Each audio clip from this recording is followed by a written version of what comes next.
Hey guys, MCU Collector here with the start of a new series of videos. Here we have the Hasbro Marvel Legends series Spider-Man Wave 11 Kingpin Build-A-Figure.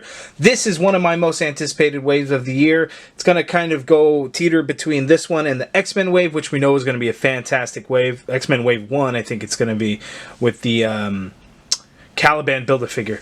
But here, this one, this figure is one of my most excited ones that I've been looking forward to because I love the animated Spider-Man, the animated series, and the 6-arm Spider-Man was in there. I used to have the old Toy Biz figure, which was one of my favorites. The Kingpin Build-A-Figure is going to be awesome. I know a lot of people are not liking this wave, saying that it's not a strong wave, and in all honesty, yes, they're right. However, I am excited for any Spider-Man figures to begin with, and there's some good figures in here and some things that we can kind of do with some of these things, so I'll talk about it as each video goes on. So here, the 6-arm Spider-Man, he has no ab crunch, doesn't bother me, still a great figure for me. At first, promo images showed an extra pair of interchangeable hands. The final product does not include those, which is kind of a bummer. Anyway, let's just go right to it. So here, again, I love when the side artwork shows different colors and really makes it pop. So if you see this figure out in the store, think about kids that are going to be seeing it, parents that are going to be buying gifts or whatever the case may be. They really see this package really standing out. They're going to really look and get their eye on it, and people will buy it. I think that's a great thing that Hasbro is doing. Plus, it just looks awesome. Here on the back of the package, we see all the figures for the wave, 7-figure wave, 6 figures to build Kingpin because this guy doesn't come with anything. Let's take a look at that bio.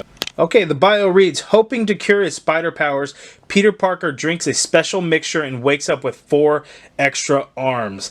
Talk about having a bad day. And here is the UPC for all you folks. Now let's get to it. Open this figure up. I am very excited. Okay guys, here is the 6-arm Spider-Man out of the package. Now real quick, before we take a close look at it, before we look at the articulation, one thing to note is that this figure is different from the prototype that was originally shown and from the image that's on the back of the package. Now the difference is actually in the sculpted web lines, whereas on the package image, the lines actually protrude out, whereas these are kind of indented into the sculpt. And the reason for that is probably because Hasbro went ahead and reused the legs and the arms from the and the head actually from the Amazing Spider-Man 2 movie figure. That's probably my guess, so they wouldn't have to do new legs. They were going to do a new torso anyway, but why not get it to match the arms, hands, legs, and the head of this figure so they wouldn't have to do so many new sculpts. So it's another way of Hasbro probably just cutting corners and giving us parts that have been used before. Normally movie figure parts don't get reused for a different figure. In some cases movie figures do get that treatment. I went over the T'Chaka figure yesterday and I noticed the boots and the pants, the legs, were actually the same as the movie Doctor Strange figure. So again, Hasbro seems to do that quite a bit. And here it is no different. So the only new thing on this figure is actually that torso piece, and then the new arms, which the arms are probably reused from somewhere too. I can't. It's probably used a bunch of times. They're a little bit thinner, but I'm sure they're new. But that shoulder, well, I don't know. Do you consider these to be shoulders? But anyway, those shoulder joints are new because it actually has some of the the costume actually ripped through onto the arms themselves. Now, one thing that I am a little bit surprised at actually is just like, we don't get the joints painted on these figures. So these shoulders joints, you can see a lot of that red because that hinge is red. And then here these joints, the elbow, red right over the blue because they don't want to paint it. Whereas here it looks good, but on the inside it doesn't. These hinges, I thought I saw somewhere that the hinges were going to be blue, but they are the skin tone in there, so that's good. Now let's go over the articulation. The head can look up, so that's good for any Spider-Man figure. It can look down a little bit, You get full rotation. Shoulder joints come all the way out, and that's pretty much where they're going to stay because there's a bunch of other arms that are in the way. So how do you can't really, you can, I mean, actually you can get it down if you work those arms behind. So you can get those arms behind there. So that works out pretty good. You get an upper bicep swivel. You get double jointed elbow that works out great on the costumed arms. The wrists swivel and they hinge. And then these hands are actually kind of small because the movie figure hands were a lot smaller than the comic ones. You get a lot bigger hands. You notice again they are the same hands, whereas this one came with the additional hands that this one was going to come with, but then ended up not. So the reds aren't going to match. Obviously we have a bright red for the comic figure, dark red for the movie figure. There, so let's get these arms back up out of the way, and then each of these arms all have that same up and down hinge in them. They have the same upper bicep swivel.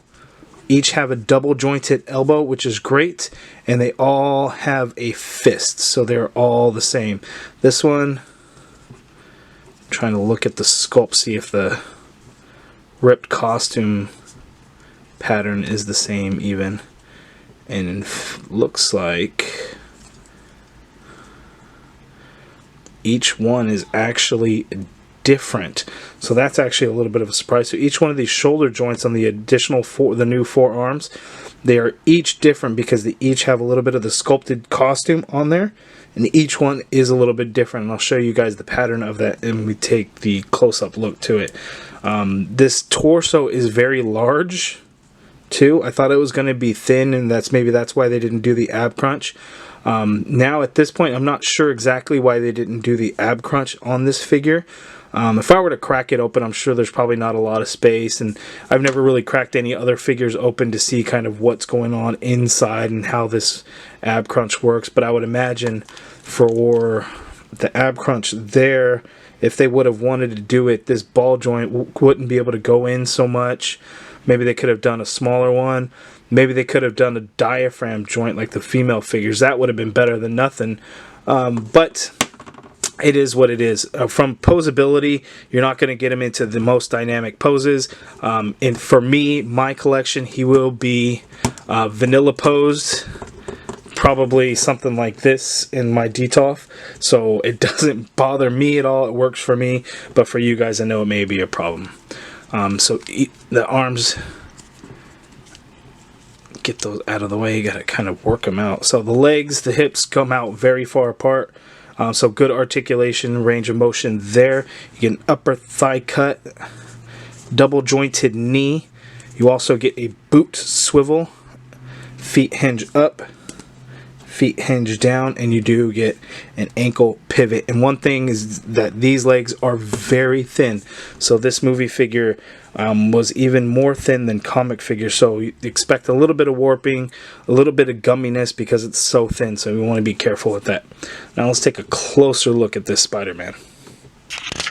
Another complaint that I've actually heard is that why didn't we get painted web lines? I don't know that it would have made that much of a difference for me personally, at least.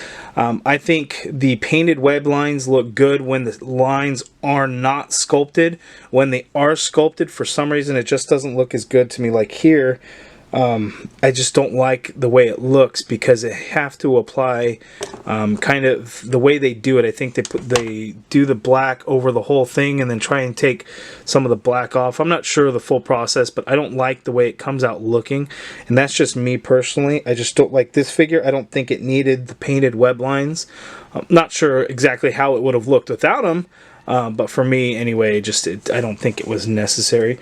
Whereas here, if it's sculpted on, I actually do like the way it looks. So, if there was no sculpted web lines, painted would have been great. If there was no sculpted web lines and there was no paint, then it would look terrible. So I think it looks good for me anyway. I know a lot of you guys are probably going to disagree with me, but I do like the way it looks. The eyes are done with a nice bright white, black around the lenses. That looks good. These spider logos are both sculpted on, so this one is raised off the figure and the black is on there, and it looks like kind of missed the mark on some of the arms. You can kind of see the sculpt of the red, not quite fully black, not terrible. The red paint applied on the back spider logo does look good, so I like the way that looks.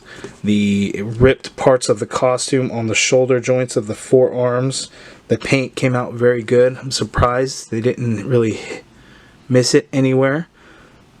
That's good, because you think that'd be an easy one for Hasbro to miss, but they applied the paint quite nicely on all those shoulders.